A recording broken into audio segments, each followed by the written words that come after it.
বিশ্বের ১৯৯টি দেশের মধ্যে ভারতের পাসপোর্টের অবস্থান এখন ৮৫তম স্থানে, অথচ দেশটি বিশ্বের পঞ্চম বৃহত্তম অর্থনীতি।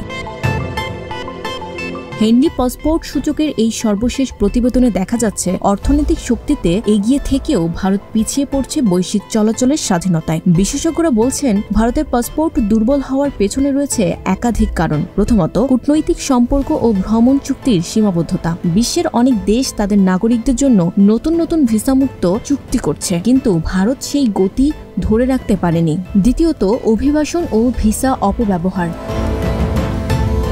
সাবেক রাষ্ট্রদূত আচল মালহোত্রা বলেন, অনেক ভারতীয় বিদেশে গিয়ে ভিসার মেয়াদ পার করে দেয় বা অনিয়মে জড়িয়ে পড়ে, ফলে ভারতের ভাবমূর্তি ক্ষতিগ্রস্ত হচ্ছে। তৃতীয় কারণ, রাজনৈতিক ও নিরাপত্তা ঝুঁকি।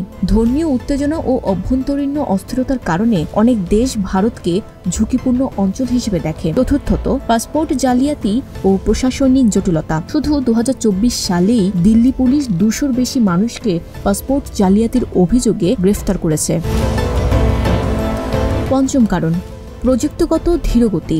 ভারত ই পাসপোর্ট চালু করলেও তা এখনও সীমিত পরিসরে ব্যবহৃত হচ্ছে। বিশেষজ্ঞদের মতে এই ৫টি কারণ মিলেই ভারতের পাসপোর্টকে দুর্বল করেছে। রিপোর্ট বলছে, সিঙ্গাপুর, জাপান ও দক্ষিণ কোরিয়ার পাসপোর্ট এখন সবচেয়ে শক্তিশালী, আর ভারত রয়েছে আফ্রিকার ছোট দেশ মরিতানিয়ার সঙ্গে যৌথভাবে ৮৫তম স্থানে।